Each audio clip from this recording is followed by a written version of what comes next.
A mightier task remained than all he had done. To that he turned, from which all being comes, a sign attending from the secrecy which knows the truth ungrasped behind our thoughts and guards the world with its all-seeing gaze. In the unapproachable stillness of his soul, intense, one-pointed, monumental, lone, patient he sat like an incarnate hope, motionless on a pedestal of prayer. A strength he sought that was not yet on earth, help from a power too great for mortal will, the light of a truth now only seen afar, a sanction from his high omnipotent source. But from the appalling heights there stooped no voice. The timeless lids were closed, no opening came. A neutral, helpless void oppressed the earth. In the texture of our bound humanity, he felt the stark resistance, huge and dumb, of our inconscient and unseeing base, the stubborn, mute rejection in life's depths, the ignorant no in the origin of things. A veiled collaboration with the night, even in himself survived and hid from his view. Still something in his earthly being kept its kinship with the inconscient, whence it came. A shadowy unity with a vanished past, treasured in an old world frame, was lurking there, secret, unnoted by the illumined mind, and in subconscious whispers and in dream still murmured at the mind's and spirit's choice. Its treacherous elements spread like slippery grains, hoping the incoming truth might stumble and fall, and old ideal voices, wandering, moaned and pleaded for a heavenly leniency to the gracious imperfections of our earth and the sweet weaknesses of our mortal state. This now he willed to discover and exile, the element in him betraying God. All nature's recondite spaces were stripped bare, all her dim crypts and corners searched with fire, where refugee instincts and unshaped revolts could shelter find in darkness sanctuary against the white purity of heaven's cleansing flame. All seemed to have perished that was undivine. Yet some minutest dissident might escape, and still a center lurk of the blind force. For the inconscient too is infinite. The more its abysses we insist to sound, the more it stretches endlessly. Then, lest a human cry should spoil the truth, he tore desire up from its bleeding roots and offered to the gods the vacant place. Thus could he bear the touch immaculate. His soul was all in front like a great sea, flooding the mind and body with its waves. His being spread to embrace the universe, united the within and the without, to make of life a cosmic harmony, an empire of the immanent divine. In this tremendous universality, not only his soul nature and mind sense included every soul and mind in his, but even the life of flesh and nerve was changed and grew one flesh and nerve with all that lives. He felt the joy of others as his joy. He bore the grief of others as his grief. His universal sympathy upbore, immense like ocean, the creation's load as earth upbears. All beings sacrifice, thrilled with the hidden transcendence, joy and peace. There was no more division's endless crawl. One grew the Spirit's secret unity. All nature felt again the single bliss. There was no cleavage between soul and soul. There was no barrier between world and God. Overpowered were form and memory's limiting line. The covering mind was seized and torn apart. It was dissolved and now no more could be. The one consciousness that made the world was seen. All now was luminosity and force. Abolished in its last thin, fainting trace, the circle of the little self was gone. The separate being could no more be felt. It disappeared and knew itself no more, lost in the Spirit's wide identity. His nature grew a movement of the all, exploring itself to find that all was He. His soul was a delegation of the all that turned from itself to join the One Supreme. Transcended was the human formula. Man's heart that had obscured the inviolable assumed the mighty beating of a god's. His seeking mind ceased in the truth that knows. His life was a flow of the universal life. He stood fulfilled on the world's highest line, awaiting the ascent beyond the world, awaiting the descent, the world to save. A splendor and a symbol wrapped the earth.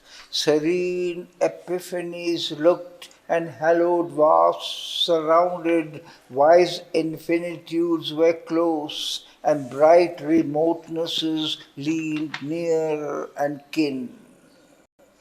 Sense failed in that tremendous lucency. Ephemeral voices from his hearing fell, and thought, potent no more, sank, large and pale, like a tired god, into mysterious seas. The robes of mortal thinking were cast down, leaving his knowledge bare to absolute sight. Fate's driving ceased, and nature's sleepless purr. The athlete heavings of the will were stilled in the omnipotence, unmoving peace. Life in his members lay down, vast and mute. Naked, unwalled, unterrified, it bore the immense regard of immortality. The last movement died, and all at once grew still. A weight that was the unseen transcendence hand laid on his limbs, the Spirit's measureless seal, driven through huge oceans by the breath of God, the fathomless below, the unknown around, his soul abandoned the blind star-filled space. Afar from all that makes the measured world, plunging to hidden eternities it withdrew, back from mind's foaming surface to the vasts, voiceless within us in omniscient sleep. Above the imperfect reach of word and thought, beyond the sight that seeks support of form, lost in deep tracts of superconscient light, or voyaging in blank, featureless nothingness, soul in the trackless incommensurable, or past not self and selflessness, transgressing the dream shores of conscious mind, he reached at last his sempiternal base. On sorrowless heights no winging cry disturbs. Pure and untouched above this mortal play is spread the spirit's hushed, immobile air. There no beginning is and there no end. There is the stable force of all that moves. There the aeonic laborer is at rest. There turns no keyed creation in the void, no giant mechanism watched by a soul. There creaks no fate-turned huge machinery. The marriage of evil with good within one breast, the clash of strife in the very class of love, the dangerous pain of life's experiment in the values of inconsequence and chance, the peril of mind's gamble throwing our lives as stake in a wager of indifferent gods, and the shifting lights and shadows of the idea falling upon the surface consciousness, and in the dream of a mute witness soul creating the error of a half-seen world where knowledge is a seeking ignorance, life steps a stumbling series without suit, its aspect of fortuitous design, its equal measure of the true and false, in that immobile and immutable realm, find no excess, no cause, no right to live. There only reigns the Spirit's motionless power, poised in itself through still eternity and its omniscient and omnipotent peace. Thought clashes not with thought and truth with truth. There is no war of right with rival right. There are no stumbling and half-seeing lives passing from chance to unexpected chance, no suffering of hearts compelled to beat in bodies of the inert inconscience make. Armed with the immune, occult, unsinking fire, the guardians of eternity keep its law forever fixed upon truth's giant base in her magnificent and termless home. Their nature on her dumb spiritual couch, immutably transcendent, knows her source, and to the stir of multitudinous worlds ascends, unmoved in a perpetual calm. All causing, all sustaining and aloof, the witness looks from his unshaken poise, an eye immense regarding all things done. Apart, at peace, above creation's stir, immersed in the eternal altitudes, he abode defended in his shoreless self, companioned only by the all-seeing One. A mind too mighty to be bound by thought, a life too boundless for the play in space, a soul without borders, unconvinced of time, he felt the extinction of the world's long pain. He became the unborn self that never dies. He joined the sessions of infinity. On the cosmic murmur, primal loneliness fell. Annulled was the contact formed with time-born things. Empty grew nature's wide community. All things were brought back to their formless seed. The world was silent for a cyclic hour. Although the afflicted nature he had left maintained beneath him her broad, numberless fields, her enormous act receding, failed remote, as if a soulless dream at last had ceased. No voice came down from the high silences. None answered from her desolate solitude. A stillness of cessation reigned, the wide, immortal hush before the gods are born. A universal force awaited, mute, the veiled transcendence, ultimate decree. Then suddenly there came a downward look, as if a sea exploring its own depths, a living oneness widened at its core and joined him to unnumbered multitudes. A bliss, a light, a power, a flame-white love caught all into a soul immense embrace. Existence found its truth on oneness breast, and each became the self and space of all. The great world rhythms were heartbeats of one soul. To feel was a flame discovery of God. All mind was a single harp of many strings, all life a song of many meeting lives. For worlds were many, but the self was one. This knowledge now was made a cosmic seed.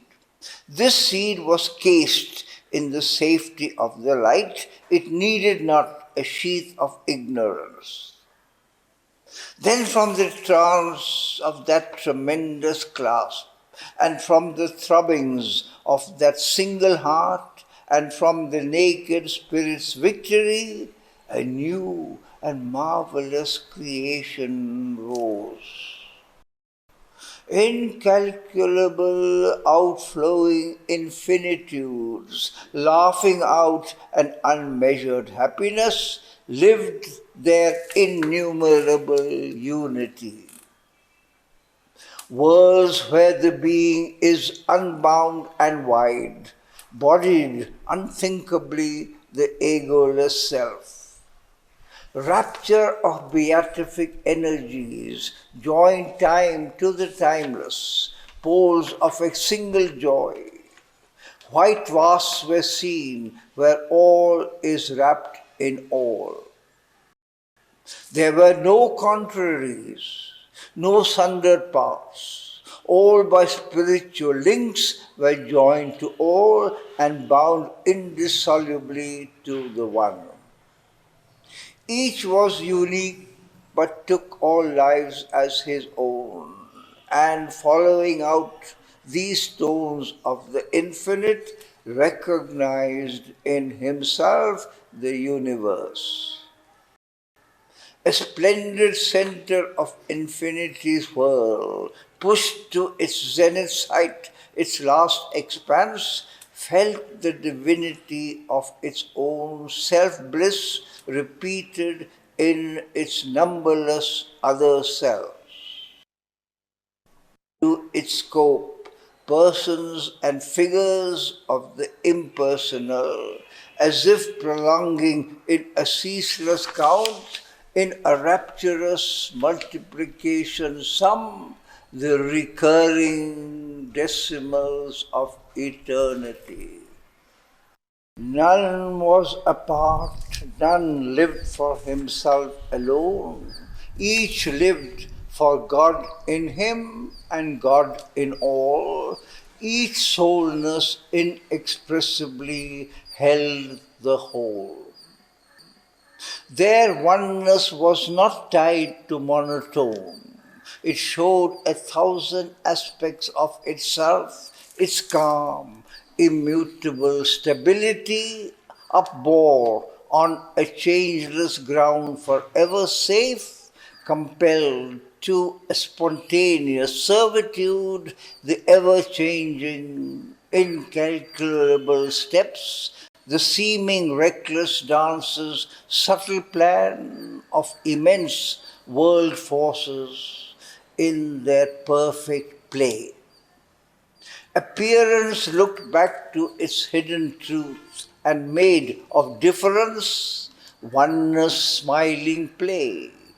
It made all persons fractions of the unique, yet all were beings secret integers. All struggle was turned to a sweet strife of love in the harmonized circle of a sure embrace. Identity's reconciling happiness gave a rich security to difference. On a meeting line of hazardous extremes, the game of games was played to its breaking point, where, through self-finding by divine self-loss, there leaps out unity's supreme delight, whose blissful undivided sweetness feels a communality of the Absolute. There was no sob of suffering anywhere. Experience ran from point to point of joy. Bliss was the pure, undying truth of things. All nature was a conscious front of God. A wisdom worked in all, self-moved, self-sure, a plenitude of illimitable light, an authenticity of intuitive truth, a glory and passion of creative force. Infallible, leaping from eternity, the moment's thought inspired the passing act. A word, a laughter sprang from silence breast, a rhythm of beauty in the calm of space, a knowledge in the fathomless heart of time. All turned to all without reserve's recoil, a single ecstasy without a break. Love was a close and thrilled identity in the throbbing heart of all that luminous life. A universal vision that unites, a sympathy of nerve replying to nerve, hearing that listens to thought's inner sound and follows the rhythmic meanings of the heart, a touch that needs not hands to feel, to clasp, where there the native means of consciousness and heightened the intimacy of soul with soul. A grand orchestra of spiritual powers, a diapason of soul interchange, harmonized a oneness deep, immeasurable. In these new worlds projected, he became a portion of the universal gaze, a station of the all-inhabiting light, a ripple on a single sea of peace. His mind answered to countless communing minds. His words were syllables of the cosmos speech, his life a field of the vast cosmic stir. He felt the footsteps of a million wills moving in unison to a single goal.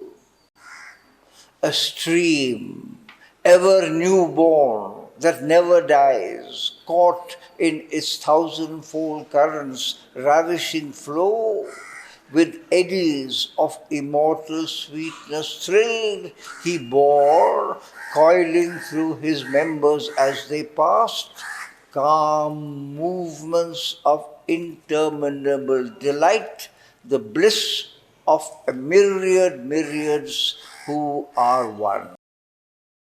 In this vast outbreak of perfection's law, imposing its fixity on the flux of things, he saw a hierarchy of lucent planes enfeoffed to this highest kingdom of God's state. Attuning to one truth, their own right rule, each housed the gladness of a bright degree, alone in beauty, perfect in self-kind, an image cast by one deep truth's absolute, married to all in happy difference. Each gave its powers to help its neighbor's parts, but suffered no diminution by the gift. Profiteers of a mystic interchange, they grew by what they took and what they gave. All others they felt as their own complements, one in the might and joy of multitude. Even in the poise where oneness draws apart to feel the rapture of its separate selves, the soul in its solitude yearned towards the all, and the many turned to look back at the one. An all-revealing, all-creating bliss, seeking for forms to manifest truths divine, aligned in their significant mystery, the gleams of the symbols of the ineffable, blazoned like hues upon a colorless air, on the white purity of the witness soul. These hues were the very prism of the Supreme, His beauty, power, delight, creation's cause. A vast truth consciousness took up these signs to pass them on to some divine child heart that looked on them with laughter and delight and joyed in these transcendent images, living and real as the truths they house. The Spirit's white neutrality became a playground of miracles, a rendezvous for the secret powers of a mystic timelessness. It made of space a marble house of God.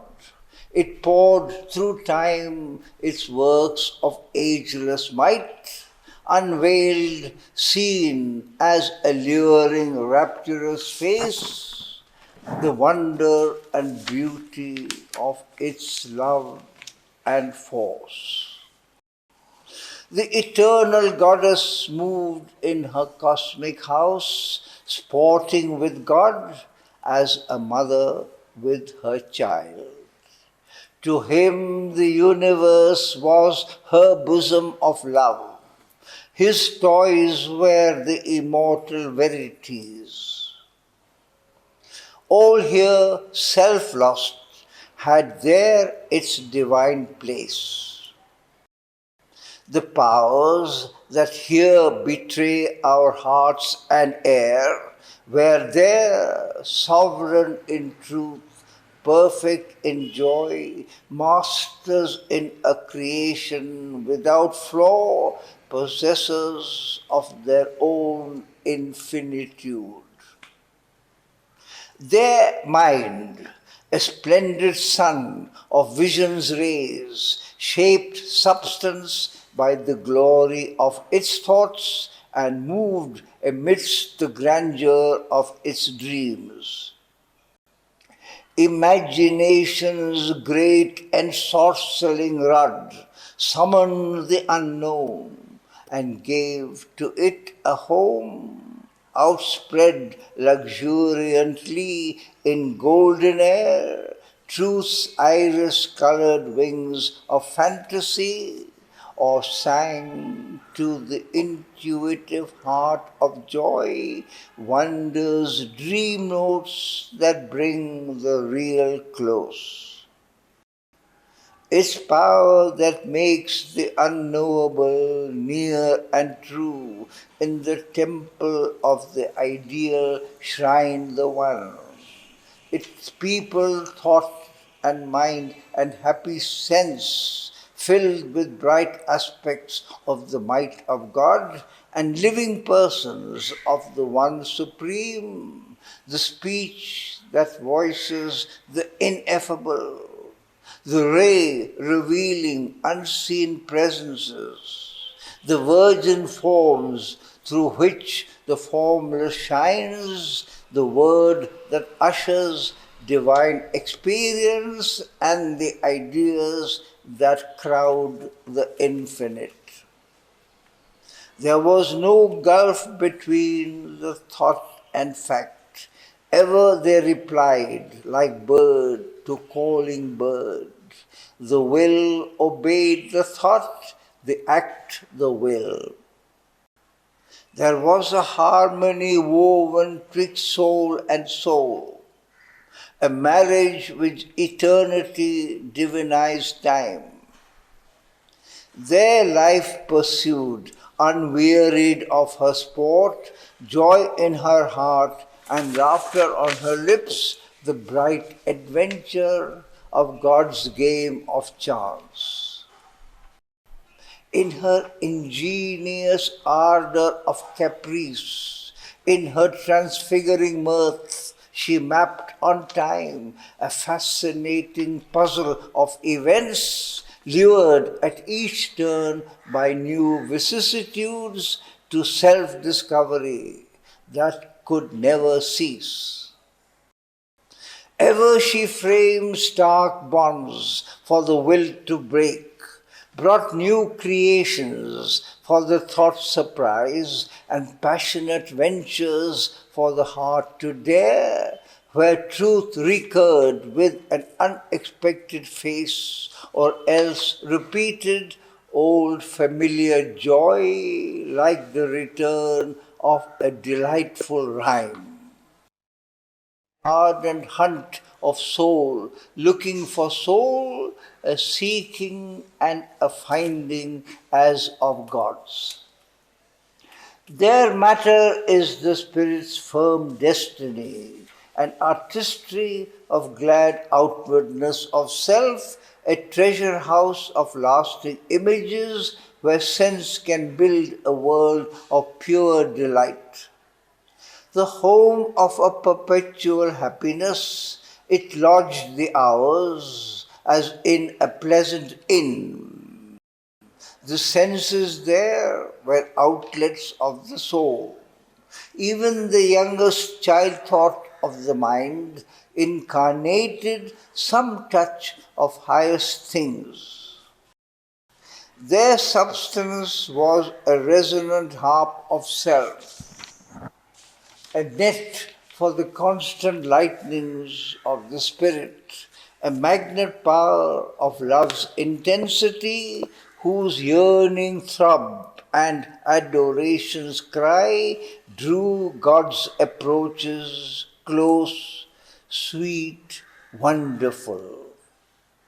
Its solidity was a mass of heavenly make, Its fixity and sweet permanence of charm made a bright pedestal for felicity.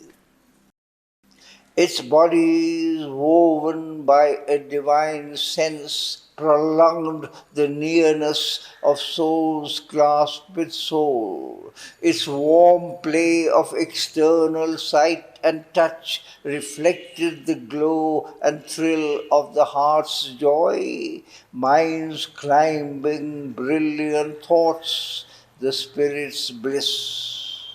Life's rapture kept forever its flame and cry.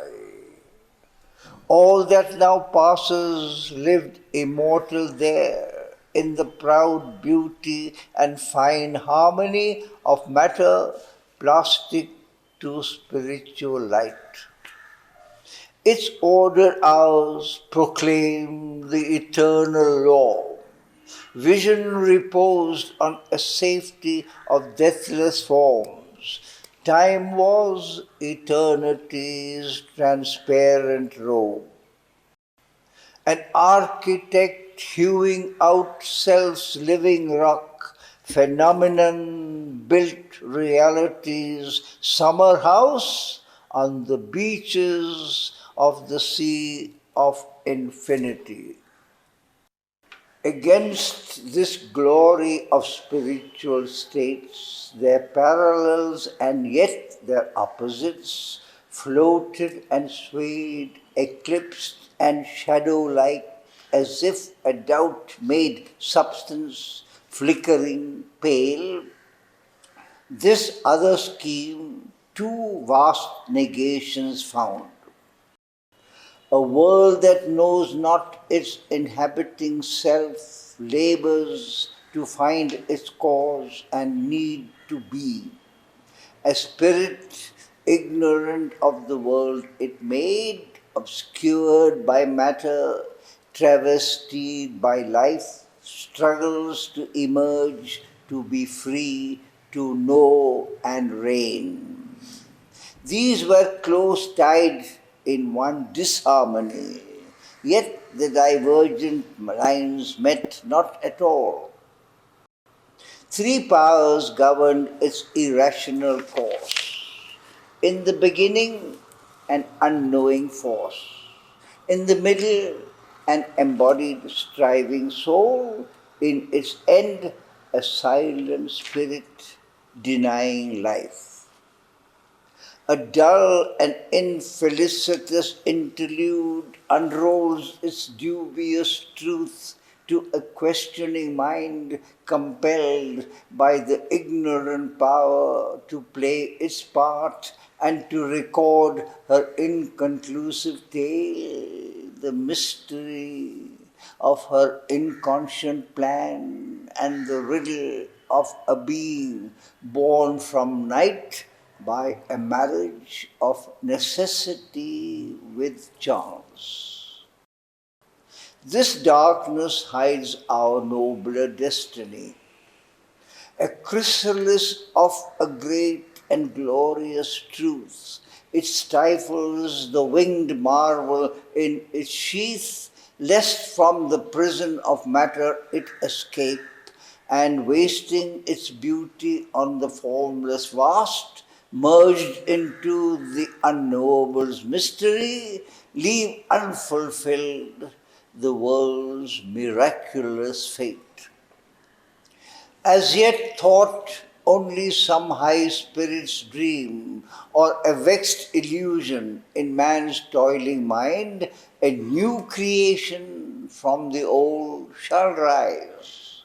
A knowledge inarticulate finds speech, beauty suppressed, burst into paradise bloom, pleasure and pain dive into absolute bliss. A tongueless oracle shall speak at last, the superconscient conscious grow on earth, the eternal's wonders join the dance of time. But now all seemed a vainly teeming vast, upheld by a deluded energy, to a spectator, self-absorbed and mute, careless of the unmeaning show he watched, regarding the bizarre procession pass like one who waits for an expected end. He saw a world that is from a world to be. There he divined, rather than saw or felt, far off upon the rim of consciousness, transient and frail, this little whirling globe, and on it left, like a lost dream's vain mould, a fragile copy of the spirit's shell, his body gathered into mystic sleep. A foreign shape, it seemed, a mythic shade. Alien now seemed that dim, far universe. Self and eternity alone were true. Then memory climbed to him from the striving plains, bringing a cry from once loved, cherished things, and to the cry, as to its own lost call, a ray replied from the occult supreme. For even there the boundless oneness dwells, to its own sight unrecognizable. It lived still sunk in its own tenebrous seas, upholding the world's inconscient unity, hidden in matter's insentient multitude. This seed self, sown in the indeterminate, forfeits its glory of divinity, concealing the omnipotence of its force, concealing the omniscience of its soul. An agent of its own transcendent will, it merges knowledge in the inconscient deep, accepting error, sorrow, death, and pain. It pays the ransom of the ignorant night, redeeming by its substance nature's fall. Himself he knew, and why his soul had gone into earth's passionate obscurity to share the labor of an errant power which by division hopes to find the one. Two beings he was, one wide and free above, one struggling, bound, intense, its portion here. A tie between them still could bridge two worlds. There was a dim response, a distant breath. All had not ceased in the unbounded hush. His heart lay somewhere, conscious and alone, far down below him like a lamp in night. Abandoned it lay, alone, imperishable, immobile, with excess of passionate will, his living, sacrificed, and offered heart, absorbed in adoration mystical, turned to its far off fount of light and love. In the luminous stillness of its mute appeal, it looked up to the heights it could not see. It yearned from the longing depths it could not leave. In the center of his vast and fateful trance, halfway between his free and fallen selves, interceding twixt God's day and the mortal's night, accepting worship as its single law, accepting bliss as the sole cause of things, refusing the austere joy which none can share, refusing the calm that lives for calm alone, to her it turned from whom it willed to be.